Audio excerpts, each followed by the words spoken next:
أعوذ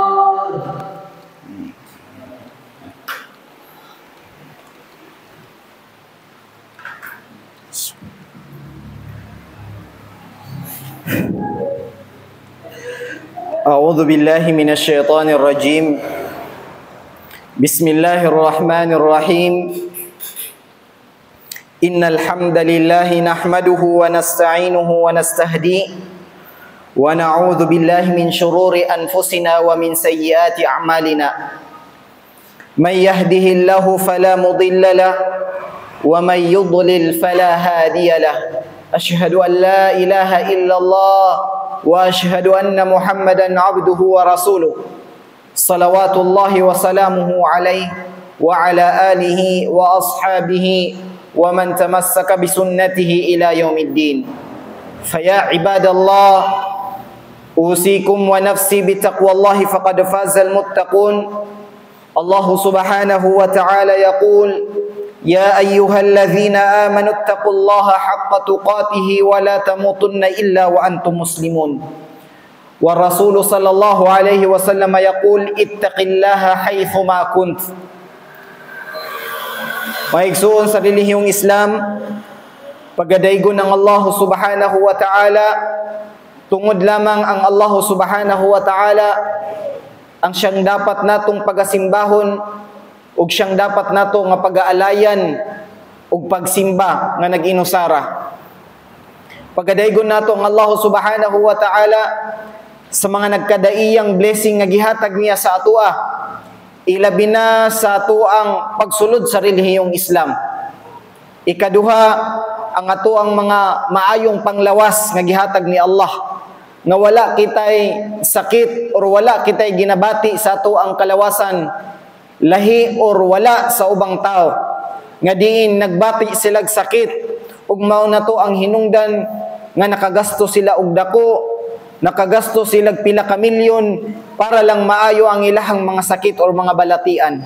Apan kita alhamdulillah pasalamatan nato si Allah kay gihatagan taniyag maayong panglawas nga walay problema, walay paghuna-huna nga naa ba kay sakit or wala.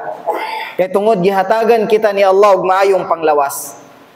Ang igsoon sa Islam, pasalamatan si Allah kay naabot kita sa adlaw sa Jumu'ah. Kay dili tanang tao nakaabot sa ginaingon nga adlaw sa Jumu'ah. Dagag mga tao nga silahang pagkatulog wala na sila nakamata.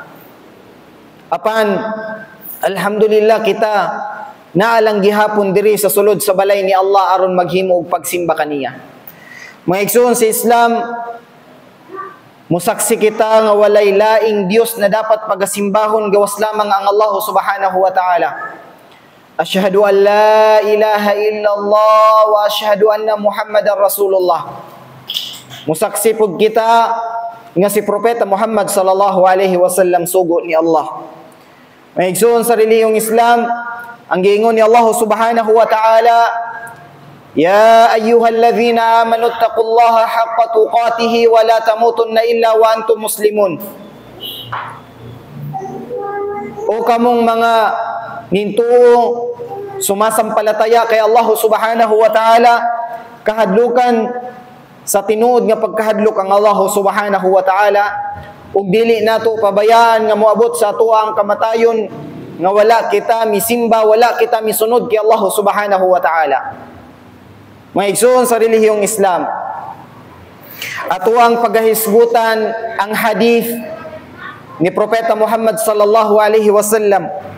Kini siya nga hadith, authentic kini siya nga hadith, correct kini siya nga hadith, wala kini siya pagduha-duha nga hadith, kini gisulti ni Propeta Muhammad sallallahu alaihi wasallam. An Abi Barzat al-Aslami radhiyallahu an qala Rasulullah sallallahu alaihi wasallam la tazula qadama 'abdin hatta la tazula qadama 'abdin yawm al-qiyamati hatta yus'ala an umrihi fima afna wa an ilmihi fima ablah wa an ilmihi fima fa'ala wa an malihi min ayna iktasabah wa fima anfaqah. wa an jismihi fima ablah. Rawahu at-Tirmidhi, hadithun hasanun sahihun. Mga higala, mga igsoon sa relihiyong Islam,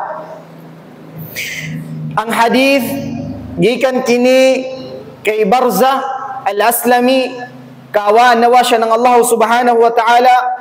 Giingon niya nga giingon sa propeta Muhammad sallallahu alaihi wasallam, la tazula qadma 'abdin yawm al-qiyamati hatta yus'ala an arba'ah. Hatta yus'ala an arba'ah. Mga higala, mga igsoon sa Islam, ang giingon sa hadith ni mahal na propeta Muhammad sallallahu alaihi wasallam, dili maangat or dili mataas sa usa ka ulipon ni Allah ang iyahang tiil sa adlaw sa paghukom hangtod dili mapangutana sa iyaha ang kining upat nga pangutana. Ibig sabihin, dili maangat ang iyahang palad sa iyahang tiil aron mo istip sa paraiso ni Allah kung dili ni mapangutana sa iyahan ning upat. Walay tao, walay alipin ni Allah nga dili mapangutana aning upat. Bisag ako, siya, kamo, kita tanan, pangutan-on ta aning upat nga pangutana. Dili maangat ang atuang tiil hangtod sa dili mapangutana ni Allah ang kining upat nga pangutana sa atoa. Isa-isahon kita ni Allah sa adlaw sa paghukom. Pangutan-on ta niya aning upat nga nabanggit sa hadith ni mahal na propeta Muhammad sallallahu alaihi wasallam. Mahigala, mga igsoon sa Islam, una nga pangutana ni Allah sa atoa sa adlaw sa paghukom, bago nato maangat ang atoang mga tiil aron mosulod kita sa paraiso or makasulod ba kita sa impyerno, unang ipangutana sa atoa ni Allah sa upat ka pangutana, wa an umrihi fima afnah. Giunsa man nimo paggamit ang imuhang kinabuhi sa kalibutan. Pila nakakatuig sa kalibutan? Pila nakakatuig or pila na ang imuhang edad sa kalibutan? 43, 63, 67 or 53 or unsa pa man nga mga edad. Pangutan-on ka ni Allah kung giunsa nimo paggamit ang imuhang kinabuhi. Sa sulod sa 60 katuig or 73 katuig or pila man ang imuhang edad karon, 43, 53 or pila man ang imuhang edad karon, sa 60, sa 50, sa 70 nga edad nimo diri sa kalibutan, pangutan-on ka ni Allah kung giunsa nimo paggamit ang imuhang kinabuhi. Pangutan-on nato tong mga kaugalingon bago kita pangutan-on ni Allah. Balansihon nato bago kita balansihon ni Allah. Bisag karong orasa, pangutanon nato itong mga kaugalingon. Sa 43 years old nako, unsa may nabuhat nako para kay Allah. Sa 63 anyos nga pagkabuhi nako diri sa kalibutan, pila man ang ako ang nahimo nga pagsamba kay Allah.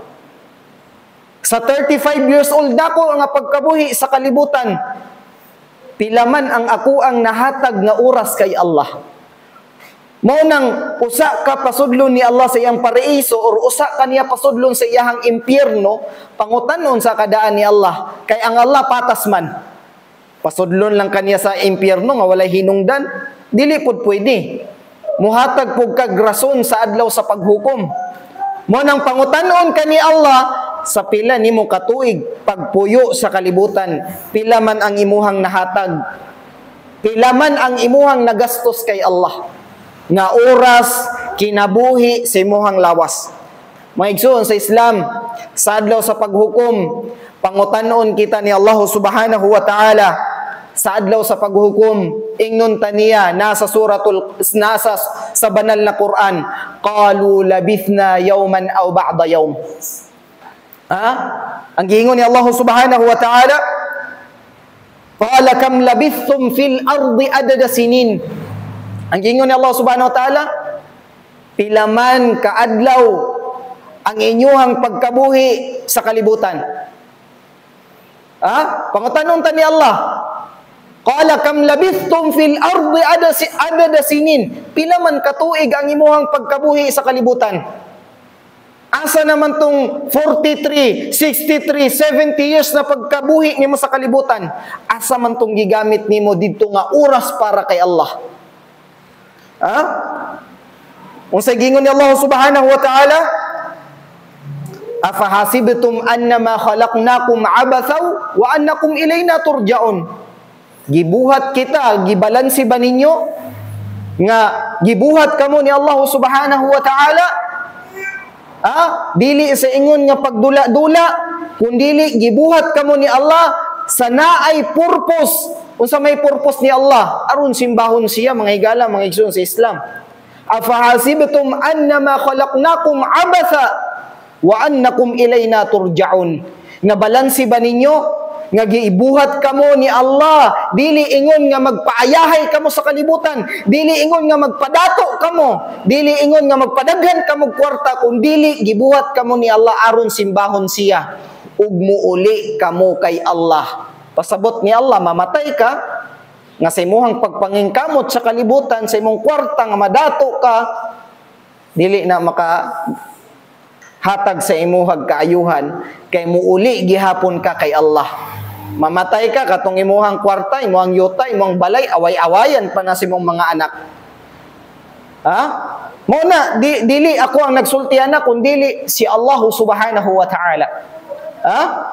Mga higala, mga igsoon sa Islam, pangutanon ta ni Allah kung asa ang imuhang nagamit, asa nimo nagamit ang imuhang kinabuhi diri sa kalibutan. Gibuhat ka ni Allah sa ang purpose para simbahon siya, pero unsa may gibuhat nimo?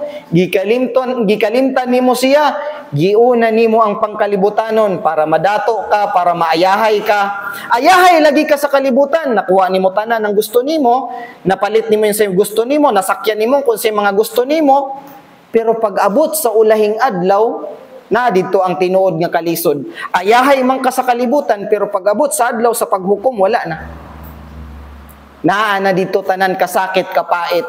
Nganuman, nganong ihatag pa man ni Allah ang kaayahay sa imo sa adlaw sa paghukom nga gihatag naman niya ang kaayahay nimo diri sa kalibutan. But ang kapalit kay wala man ka nagsimba kay Allah, kay giuna man nimo ang pangkalibutanon, didto ka magantos sa adlaw sa paghukom. Mga higala, mga igsoon sa Islam. Ikaduha nga giingon ni Allah. Ikaduha nga giingon ni Propeta Muhammad sallallahu alaihi wasallam. Wa an ilmihi fima fa'ala. Sa imuhang natutunan sa Islam, sa imuhang nahibalan sa Islam, asa man kutob ang imuhang pagsabuhay. Wa an ilmihi fima fa'ala. Ang giingon ni Propeta Muhammad sallallahu alaihi wasallam, ikaduha nga ipangutana sa imuhan ni Allah, sa imuhang nahibalan sa Islam, asa man pila man ka buok ug asa kutob ang imuhang na-implement sa imuhang nahibalan sa Islam. Nahibalaan nimo nga sa Islam dapat magsalah. Nahibalaan nimo sa Islam dapat pag abot sa Ramadan mag-fasting. Pag nahibalaan nimo na sa Islam maghatag kag zakat. Nahibalaan nimo nga sa Islam kung sobra-sobra imong kwarta maghatag kag charity. Asa man kutob ang imuhang na-implement sa imuhang kaalaman. Nakahibalugod ka nga sa Islam obligado ang pagtindog og sala 5 times a day, pero sa imong gibuhat gipabayaan nimo. Mao man to ang ipangutana ni Allah sa imo, asa kutob ang imuhang nahibalaan sa Islam. Nahibalaan nimo nga ang Quran nagsulti pagtindog ka mo sambayang, pag fasting ka mo sa Ramadan. Pero unsa gibuhat nimo? Pag fasting sa Ramadan lami-lami ang imuhang paglamon-lamon sa pagkaon, sa tubig nga bugnaw. Allahu Akbar. Kaalaman nato na sa Islam, nahibalaan nato. Gisulti to ni Allah, gisugo niya sa atoa. Pero asa man kutob ang imuhang nabuhat sa imuhang kaalaman. Ay galam ng igsoon sa Islam. Ikaduha, ay katulong nga nasulti ni Propeta Muhammad sallallahu alaihi wasallam. Nga ikatulong nga ipangutana sa imuhan ni Allah sa adlaw sa paghukom, wa an malihi min aina iktasabahu wa fima anfaqahu. Ang giingon ni Allah ni Propeta Muhammad sallallahu alaihi wasallam, bago maangat ang imuhang tiil sa adlaw sa paghukom, pangutanon ka ni Allah sa ikatulong pangutana, Kung sa gingon ni Propeta Muhammad sallallahu alaihi wasallam, ipangutana sa imo ni Allah kung asa gikan ang imuhang kwarta, saan nagmula ang iyong pera, asa gikan imong pera, ug asa nimo gigasto imong kwarta. Asa to gikan tong kwartaha nga gigasto nimo sa imong pamilya, asa ka to gikan tong kwartaha nga gigasto nimo sa imong mga anak, asa tong kwarta nga gikan, asa gikan tong kwarta nga gigasto nimo para sa masjid, asa to gikan tong kwarta nga gikan sa paggasto nimo sa mga madrasa, gikan ba to sa halal nga kwarta nga pamaagi or gikan kadto sa haram nga pamaagi nga kwarta? Allahu Akbar. Kay namang guy uban nga mga ginikanan, sige silag sustento sa ilang mga anak, pero ang gigikanan, ang pinagmulan ng pera, gikan sa haram. Kung sa may example niya, 5-6, riba, naa siya business, naa siya tindahan, or any kind of business, pero ang iyahang puhunan, gikan sa riba, gikan sa 5-6, utang nga patubo, haram kadto siya nga ipakaon nimo sa imuhang mga anak. Allahu Akbar. Nagapalamon ka sa imuhang mga anak, nagagasto ka sa imuhang pamilya, nga ang kadtong kwarta nga gikan sa puhunan sa imong business para magasto nimo sa imong pamilya, gikan sa 5-6 or pautang nga naay tubo. Haram. Wa ahallallahu al-bay'a wa harrama ar-riba. Gihalal sa atuan ni Allah ang pagbaligya, ang pagtindahan, ang pagbusiness, but giharam ni Allah sa atuan ang pag-apil-apil sa 5-6. O bitaw nang giingon ni Propeta Muhammad, pangutan-on ka ni Allah kung asa gikan tong kwarta ug asa nimo gigamit ang kwarta. Karon kay gigamit man nimo siya sa mga haram. Gipalit nimo og alak, gipalit nimo og sigarilyo, gipalit nimo og shabu, gipalit nimo og marijuana. Gipatad nimo og lasto, gipatad nimo og baraha. Allahu Akbar. Gisugal nimo ang kwarta. Mo bitaw nang giingon ni Propeta Muhammad sallallahu alaihi wasallam, pangutan-on ka ni Allah kung asa to gikan na ang kwarta ug asa nimo gigamit ang kwarta. Allahu Akbar. Pero ayahay ta kung ang atuang kwarta nagamit nato para sa Islam, para sa madrasa, para sa pag-eskwela sa imong anak, madrasa man or sa English, nagamit nimo sa masjid, pagpalit pintura, pagpalit og electric fan. Alhamdulillah. Pero katong mga tao nga gigasto nila ilang mga kwarta gikan sa haram, Allahu Akbar. Mangayo tagpasaylo kay Allah subhanahu wa ta'ala. Gigamit nimo sa pagpalit og alak, gigamit nimo sa pagpalit og sigarilyo, nga kabalo kita nga ang sigarilyo haram. Nganong naharam man siya, ustad? Instead na ang imong kwarta nga ipalit sa sigarilyo, dapat ipalit nimo og sudan para sa imong anak. Kanang pagpagawas-gawas nimog aso sa imuhang ilong ug sa imong baba, nakatabang ba sa imuhang kaugalingon? Wala. Sakit ang gihatag sa imuha, mag-ubo ka, magka-cancer ka. Allahu Akbar. Gisayang-sayangan nimo ang rizki ni Allah, gisunog nimo ang kwartang gihatag sa imuha ni Allah, pinaagi sa pag-aso-aso sa imuhang ilong, gikan sa giharam ni Allah. Sakit pandungog, sakit paminawon, but this is the reality. Mao ni ang kamatuoran. Isulti nato ang Islam, dawat man nila sa dili, pait man silang kaugalingon og dili. Ikaupat nga gisulti ni Propeta Muhammad sallallahu alaihi wasallam nga pangutan-on sa atuan ni Allah, wa an jismihi fima ablah. Ang imong lawas, giunsa man nimo siya paggamit. Kay namang gud ni mga tao nga abusado. Imbes ka nindot sa lawas, gamiton niya sa pagsimba sa Dios, unsay gibuhat niya, iyahang gibuhat, gipasakitan niya yang kaugalingon. Gibut nga niya sakit ang iyahang lawas. Sa unsa mang pamaagi, pag inom og alak, pag sigarilyo, pag marijuana, pag shabu. Giunsa man nimo paggamit, ingon si Allah ang imuhang lawas. Gigamit ba nimo sa pagsimba kay Allah o gigamit nimo aron madaot imong kaugalingon? Wa an jismihi fima ablah. Kaayo sa imong lawas, kaayo sa imong panguna-una, pero gidaot nimo pinaagi sa sigarilyo, gidaot nimo pinaagi sa alak. kay nasunog imong atay. Nagkaroon kag cancer sa baga, nabuang ka tungod sa shabu. Allahu Akbar. Ang imuhang lawas wala nimo nagamit sa maayo. Ang imuhang lawas wala nimo nagamit sa pagsimba kay Allah, nga mao bitong gibuhat ka ni Allah aron pagasimbahon si Allah. Mga higala, mga igsoon sa Islam, kini pahinumdom sa akong kaugalingon hangtod sa inyo. Pero dili pod pasabot nga ako nagapahinumdom sa inyo nga dili kita magkamali kita ninyo tanan. But buhaton nato ang tanan pamaagi, malikayan lang nato ang mga gibawal ni Allah. Ako nagakabuhat ko pagkakamali. Anytime, unsa man nga oras, unsa man nga adlaw, nagakabuhat ko mali. Kay tao lang ko, kay giingon ni Propeta Muhammad. Bisag ang ato ang mga ulama, nagkakamali sila. Pinaagi sa ilang paghatag og batas, pinaagi sa ilang mga lihok. Wala exempted sa ato. But katong mga nahibalan nato nga mali, ayaw nagbuhata pa. Kabalo na gani ka nga mali, kabalo na gani ka nga haram, imo pa yung gibuhat. Kabalong ka, haram tong sigarilyo, imo pa yung gibuhat. Nagkamali man ta, pero kaya nato, dapat ato ang kaugalingon itama sa pinaaging paglayo sa giharam ni Allah o pagsunod sa batas ni Allah subhanahu wa ta'ala. Aqulu qawli hadha wa astaghfirullah li wa lakum wa li sairil muslimin min kulli dhanbin fastaghfiruhu innahu huwal ghafurur rahim.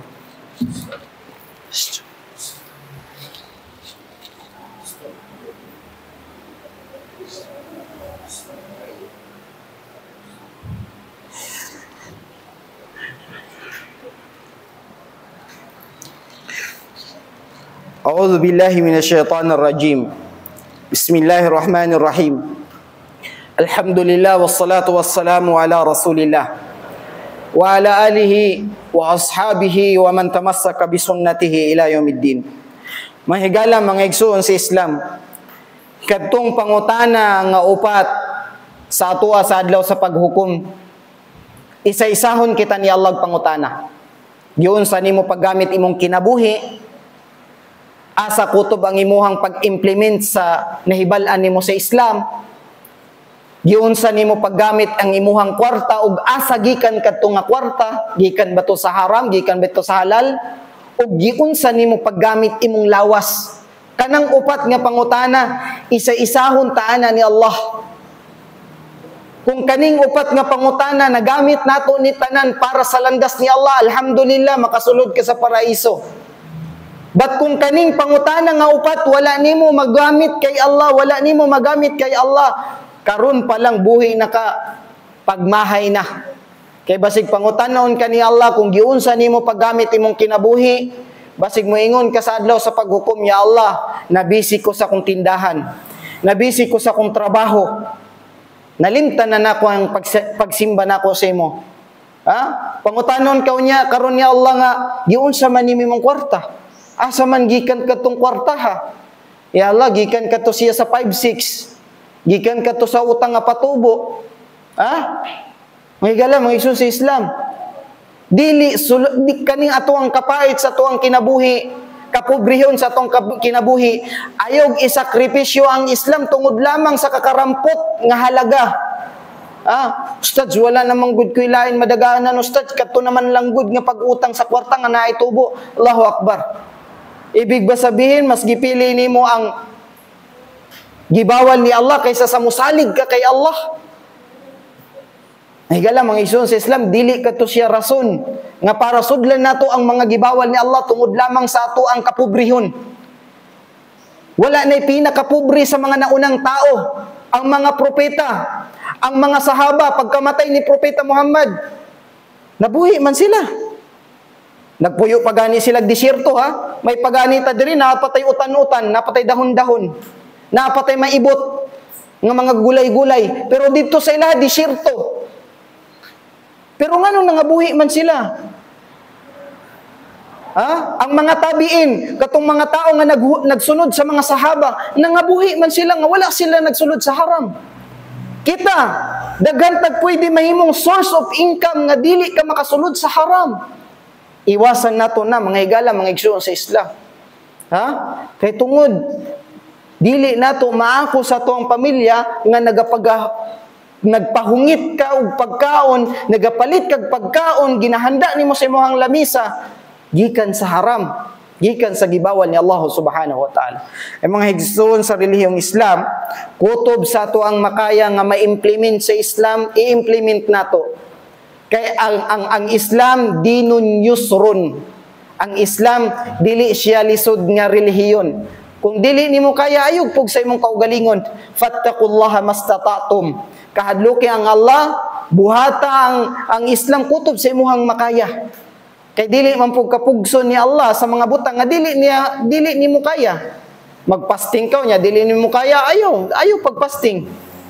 Ha? Dili ka nimo kaya magsambaya nga magtindog, ayaw pugsa. Pwede ka maglingkod, pwede ka maghigda. Buhaton lang nato ang obligasyon nato kay Allah subhanahu wa ta'ala. Inna Allah wa malaikatahu yusalluna 'alan nabi. Ya ayyuhalladzina amanu sallu 'alaihi wa sallimu taslima. Allahumma salli ala Muhammad wa ala ali Muhammad kama sallaita ala Ibrahim wa ala ali Ibrahim wa barik ala Muhammad wa ala ali Muhammad kama barakta ala Ibrahim wa ala ali Ibrahim fil alamin innaka Hamidum Majid. Wa qala rabbukum ud'uni astajib lakum amin ya rabbal alamin.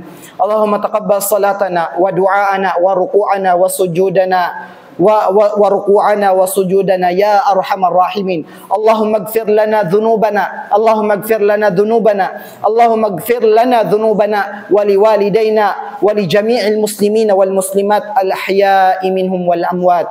Subhana rabbika rabbil izzati amma yasifun wa salamun alal mursalin walhamdulillahi rabbil alamin.